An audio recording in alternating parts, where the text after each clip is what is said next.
Can you tell me more about having fun? How does one become more easily excitable? It's a big sticking point for me, making my nights inconsistent. It's funny. I'm getting asked this a lot lately. I had the same exact question at the free tour in Melbourne, and it's an interesting question because essentially what you're asking is how do I logically do something illogical, right? Because what is having fun? There's no real definition for having fun, right? Having fun isn't an activity.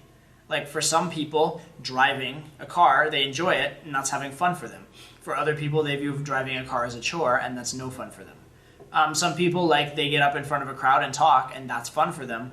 Other people, they get up in front of a crowd and talk, and that's like the worst torture in the world for them. So it's interesting because if you say you're having fun as a goal, it's kind of a misnomer because how do you do that? What does fun look like? And it's different to every single person. And in fact, the really fucked up thing is, like, one day you can be doing an activity and have fun at it, and the next day you can do that same activity and not have fun at it, right? And so it's not something that you can create out of external situations. It's something you have to decide for yourself. Fun, as much as anything else, is an attitude. Okay? Fun is an attitude more than anything else. And this is funny because this is a very different answer than the one I gave at the free tour. But I like the answer I'm about to give, so deal with it. I listened to an audiobook a long time ago, actually highly recommended. It's called How to Stay Motivated, I believe, by Zig Ziglar, who is now dead, rest in peace, one of the great motivational legends of all time. But how to stay motivated. And what he talks about is when you do something and you're of the opinion that you have to do it, it's like if it's a got to, then it's not going to be fun. But then if you turn it into a situation where it's a privilege to do it, now it's a get to, now it's going to be fun, right? So he gives an example of, he was in the security line at the airport, I think it was, and some guy working there was complaining about, like, you know, how much he hates his job and, you know, et cetera, and he was doing, you know, kind of like just a lackluster, like, half-assed job. And so Zig looked at him and he's like, well, I have good news for you, fella. I'm going to go out on a limb here and say you're not going to have this job much longer, so you'll be okay. And the guy's like, what are you talking about? He's like, well, I mean, think about it. How many people do you think there are in the greater area of this city that would love to have this job that you hate so much? I mean, if they love it and they're going to bring enthusiasm to it and you're not, do you really think you're going to keep this job that long?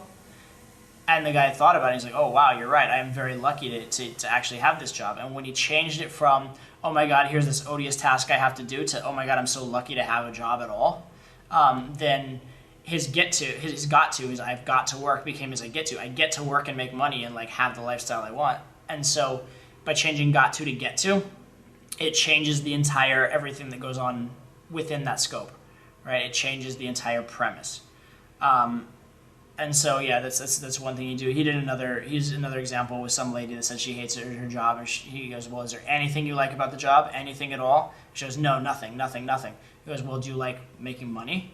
She goes, yeah, of course I like making money. He's like, well, you know that by doing this job, you make decent money. She goes, yeah, I guess so. He's like, and do they pay you pretty well compared to, like, what another job might pay you? He's like, yeah, I guess so. And so he breaks it all down and says, like, figures out how she's very lucky to be in this situation. And so her got to now becomes a get to, and now it changes everything, okay? Now, what I'm talking about here is just like a little psychological trick you can play on yourself. But the fact of the matter is it actually works. When I was playing poker, one of the biggest struggles for me was to pay attention to hands I'm not involved in. When I'm playing a poker hand and money's on the line and I'm making decisions, that's actually fun. That's actually interesting and intellectually stimulating for me. But what I hated about poker was watching other hands for hours and hours that I'm not involved in, that are not necessarily all that stimulating, and where I'm trying to gain little tiny tidbits of information that I may never even use. Like, number one, I may watch a hand and not get any information. That happens often. But then even if I do happen to find information in the hand, there's a good chance I'm not even going to use that information. So it just seems like a huge waste of time a lot of times. And so when I was thinking of it that way, it was really, really hard to motivate myself to do it. Really, really hard. So I would zone out, I would think about other things, I would watch TV, etc., rather than actually paying attention. But then what I would do at some point, what I eventually taught myself to do was I changed in my mind. I realized that the big thing that was going to make me the most money was paying attention. And so I changed it changed my viewpoint from I get paid money to play hands well, which is true kind of, to I get paid money to find out this information. Because in finding out that information, it allows you to play the hands well. And the information helps me so much with the hands that it's almost more important than the time I'm putting into those hands. And so I came up with a scoring system where I would score myself on attention, and at the end of the day, I would actually like keep my attention score. I would keep my attention score, and I'd try and beat my attention score every day. I'd turn it into kind of a game. And for a while at least, this actually motivated me and made it more fun and made it like something that I got to do, something that I could do as a challenge for myself and to keep me intellectually stimulated, almost as a spiritual pursuit, because it's almost meditative. To pay attention to all those many hands. And for a while, at least until it became old and I had to rely on a new technique, for a while that worked because I changed my my got to a get to. I changed this drudgery to a challenge to myself, to a game that I could play. So having fun, it's not like there's a specific overt thing you can do. Some guys can dance because they like dancing to have fun. Other guys can't because they don't like dancing, and it'll actually put them more in their head. So what you have to do is you have to find a way to make it interesting to you. So find out what really motivates you. If you're motivated to learn, then the way to have fun is to find the best learning experience. Don't even worry about pulling the girl, but try and figure out how can I learn the most from the set, right? If the way you have fun is by being irreverent and like telling people off or like playing little pranks, then when you're in your sets, play little pranks. Say things that maybe aren't even good game, but just are amusing to you. Do those types of things. So you need to find out what it is that actually engages you and makes it fun for you, makes it something that is something you get to do. Now, if you can just convince yourself that you're one of the luckiest people in the world, that you even get to like talk to girls instead of like having to worry about where your next meal comes from, that's a nice start. Okay? That's a nice start, but it may or may not work for any particular person. Getting into a good physiological state, getting all pumped up and like happy, like physically, like having adrenaline and having a lot of blood flow going on and getting your energy going is a good start. And may help for some people, for other people it won't.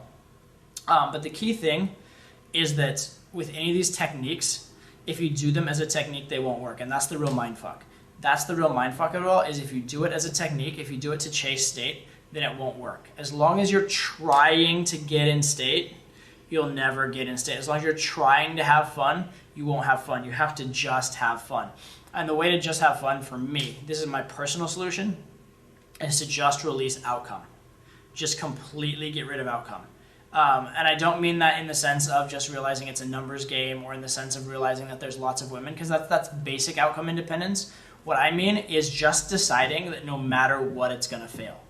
Actually deciding in my head that no matter what, it's going to fail. Even to the point where I kind of am like, you know what? I'm so sure it's going to fail that even if it doesn't fail, I'm going to sabotage it so it does fail. Just deciding no matter what, it's going to fail. And then once you've made that decision, now you can't have an outcome. You can't have an outcome because you know that it's impossible. When you know it's impossible for an outcome to happen, when you know you're going to fail, absolutely, now you have to make a decision. You're like, well, I'm going to fail, but I'm going to learn. Or I'm going to fail, but I'm going to fail in an extraordinary way. And then once you take that, once you've just decided to learn or just decided to be extraordinary, that's when everything changes. That's when everything shifts and it becomes fun for you. Because you're not chasing state as a technique. You're not doing the let me do the release outcome technique. You actually have released outcome. You actually have given up. And so that's the thing. You actually have to commit to it. You can't bluff yourself. You cannot bluff yourself. You actually have to believe in what you do. All right? So if you say, I'm going to dance to get in state, number one, if you say I'm going to dance to get in state, you're already at a problem because you're doing it to get in state. But at the very least, if you're going to dance because it's going to, you say, instead of saying I'm going to dance to get in state, say I'm going to dance because it's going to make my night more fun. That's a better place to be coming from. But at the very least, once you start dancing, don't be the guy that like dances for 30 seconds and you're like mentally, am I in state yet? No, not yet. Dance for 30 more seconds. Am I in state yet? No, not yet. Dance for 30 more seconds. Don't do that. Actually release outcome and just go. Just dance, dance, dance, dance, dance, and don't even think about it. Don't even think about it, and be okay with it that if you just end up dancing the rest of the night, it would be okay, right? And then if you actually get in that mindset where just dancing the rest of the night and being ridiculous would be okay, that's when dancing will actually put you in state. But as long as you're doing it to get in state, as long as you're chasing state, everything you do to chase state will put you further out of state. So you have to really give it up and really not care. You have to legitimately be okay with the process and the experience, even if nothing happens. Ideally, for perfect game, you should actually be willing to game forever without ever getting laid again. just for the learning experience and your own growth and like the fun you can have in the process. You literally should be willing to do that. That would be perfect. Now, that's insane. Like that's essentially being like Gandhi, the Buddhist monk, Jesus, and throw in whatever other religious figure you want. Like that's like so spiritually enlightened. Like nobody's actually there, but that's what it would be like as perfect game, or at least perfect freedom of outcome, right? The problem with that would be you'd almost have no intent, right? And so that's the weird juxtaposition. But yeah, in terms of having fun, in terms of getting yourself in state, that's what you really need to do is just absolutely like release from trying to get in state, release from the outcome, and just do it for its own sake. Find a way to do the thing for its own sake, whether it be because it's amusing to you, because you learn from it, because it's a challenge, because it's a new experience, whatever. Just find a way to do it for its own sake. And if it's not for its own sake, then release outcome some more, decide it's not going to work, even decide you're going to sabotage yourself if it does work, right? Even say, you know what, I'm not going to pull tonight, and in fact, even if I do pull, like give your friend like $300, be like, even if I do pull, if I pull, I don't want you to give this back to me, right? I want you to charge me $300 if I do pull. So you literally are releasing from outcome, or even make it like $10,000, an amount that like will really hurt you, right? If you don't pull, something like that, because that way you really will have legitimately released from outcome, right? Make sure that it's legit. Make sure it's not a bluff. Make sure you're not doing it in order to get something, but you're actually doing it for real, and that's the difference. Right? They say like you guys know this game Chicken that they used to play in like high schools in America, where you take two cars on cliffs and drive them towards each other, and then whoever swerves first loses. Right? They say like the perfect strategy for Chicken, the like game theory strategy for Chicken, is to take your steering wheel, break it off the car, hold it out the window, make sure the other guy sees you hold it out the window, and throw it out the window, so he knows absolutely you can't swerve. Right? He knows you can't swerve. He knows you're not bluffing, and then he has to swerve if he's sane. Now, there's a problem with that because Chicken's a dumb game, and he still might not fucking swerve. He might just be an idiot too, or he might do the same thing, and then you're both fucked. But the point there is that the best way to bluff is to not bluff.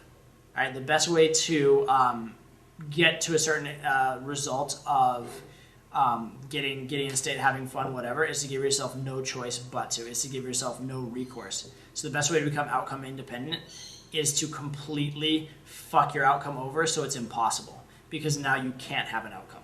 Does that make sense? That's what I do for myself anyway. Now I don't do it as extreme as that because I don't have to, but I do have to literally like mentally say, okay, nothing's going to go well tonight. Nothing's going to happen. I'm just going to enjoy the interactions. I'm just going to try and learn something. That's it. I'm just going to challenge myself. And then funny enough, that's when the results usually come. But it doesn't come when I'm doing it as a technique. It comes when I actually believe it. Okay? How can you approach the women with the mindset that you're going to fail after you fail and learn what to do well? Well, like I said, number one, yes, I succeed a lot at this point. Yes, I've gotten pretty good to the point where I can succeed. But just because I can succeed, just because I do succeed often, doesn't mean that that I succeed every time. And it also doesn't mean that I'm so good that I can't make myself fail, right? It's okay to make yourself fail. It's okay to try new things. It's okay to push your limits, right? Just because, I'd like to think at this point in my game, if I want to, I can pretty much pull every night. And that's probably pretty close to accurate at this point. I pretty much can pull every night, especially if I was willing to play my game in such a way as to really facilitate the pull. Like if I was willing to bounce around in sets a bit more and like lower my standards, talk to girls that are not necessarily hot but just cute. I would say could pull pretty much every night. But that said, I'm still learning. That said, there are still a lot of holes in my game, so a lot of nights I go out and I don't try and pull. In fact, a lot of nights I go out and I try and force myself to do difficult things. Like I'll do things like I will game without talking. Or I'll do things like I will just try and bounce around from set to set and never stay more than 10 minutes just to get myself in a good mindset and to force myself to open a lot, right? Things like that. Or I'll force myself to do really difficult sets, like sets with boyfriends and stuff like that, because it's about my learning experience. So what happens is I end up enjoying those more than I enjoy the trying to pull sets. And in fact, what happens is that the best way for me to pull, ironically then, becomes to do those kind of sets for most of the night and then grab a set to pull at the end of the night, because that gets me in the best mindset overall.